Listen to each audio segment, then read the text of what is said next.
If you're tired all the time, not just sleepy, but deeply exhausted, this is for you.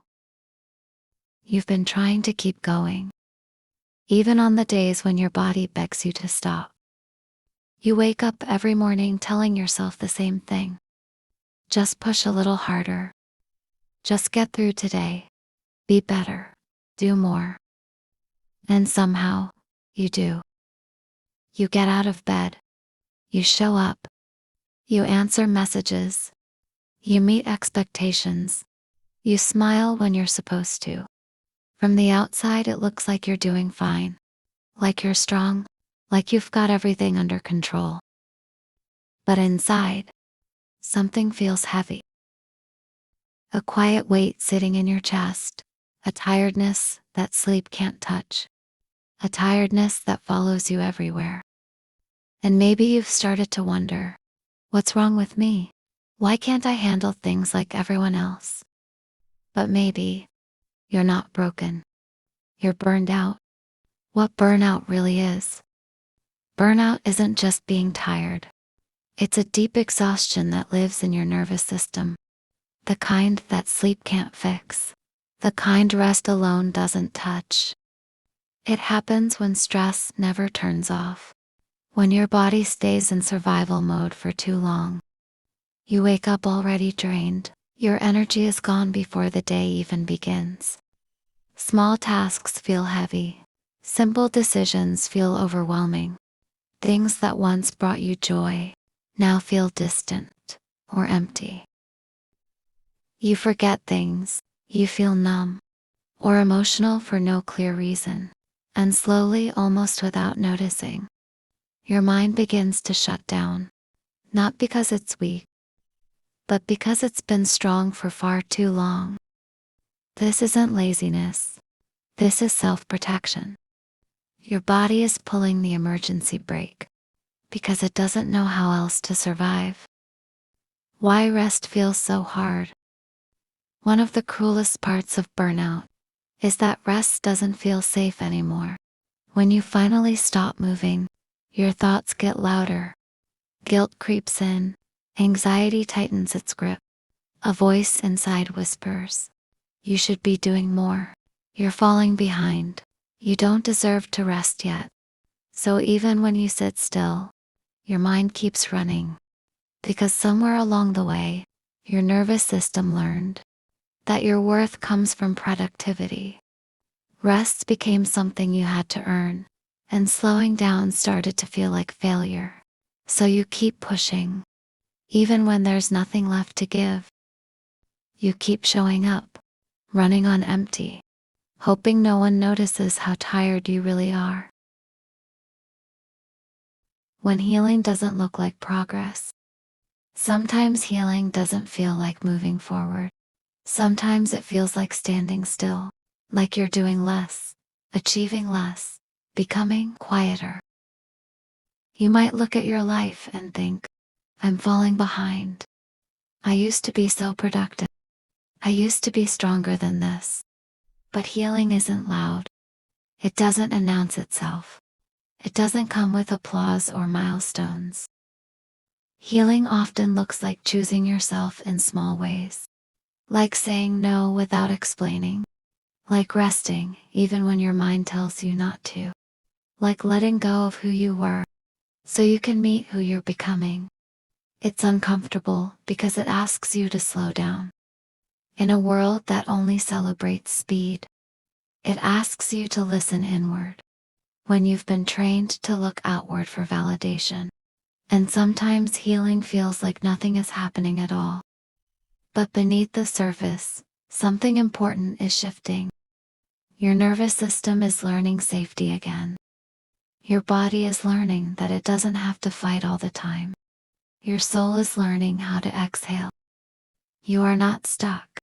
You are healing quietly. You don't have to do this alone.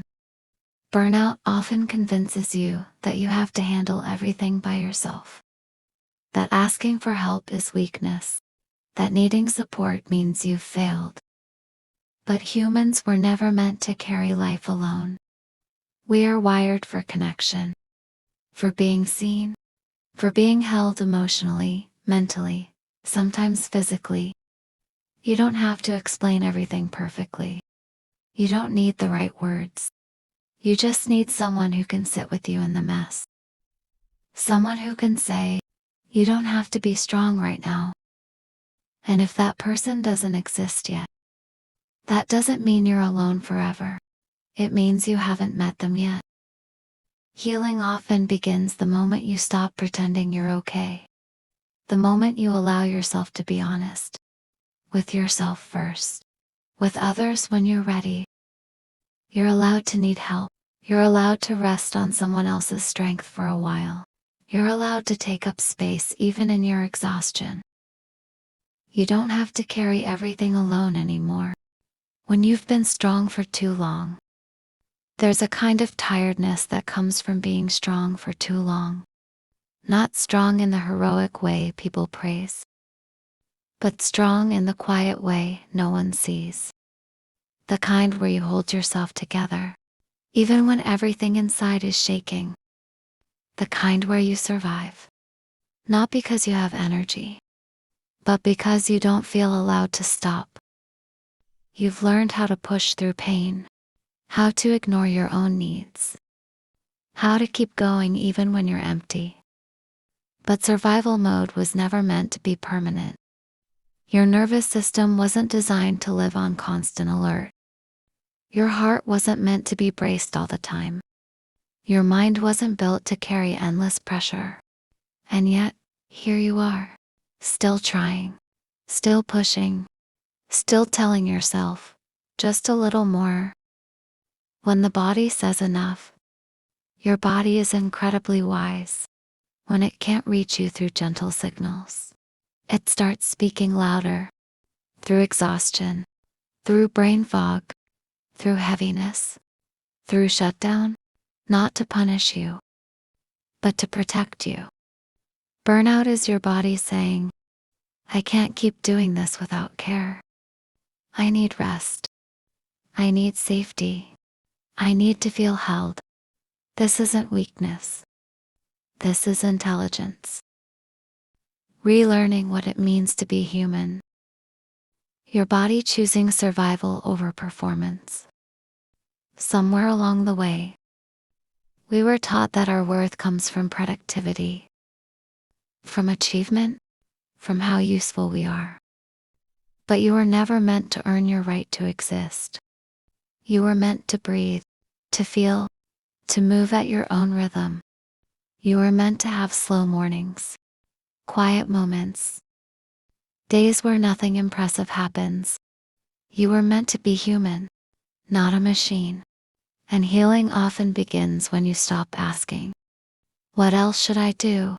And start asking, what do I need right now? Sometimes the answer is rest. Sometimes it's space. Sometimes it's doing less, not more. Learning to rest without guilt. Rest is not a reward. It's a biological need. You don't have to earn it. You don't have to justify it. Sometimes rest looks like doing nothing. Sometimes it looks like canceling plans. Like saying no. Like letting things wait. Sometimes rest feels uncomfortable. Slow. Quiet. Almost wrong. But that doesn't mean it is. It means your nervous system is learning. That it's finally safe to slow down. Healing doesn't always look productive. It doesn't always look impressive. Sometimes it looks like sitting in silence. Breathing. Letting thoughts pass without chasing them. And in that stillness, your body begins to remember what peace feels like. FINAL, a gentle reminder. So if you're tired right now, really tired, please hear this. You are not broken. You are not weak. You are human. You've been strong for a very long time. Stronger than anyone ever asked you to be.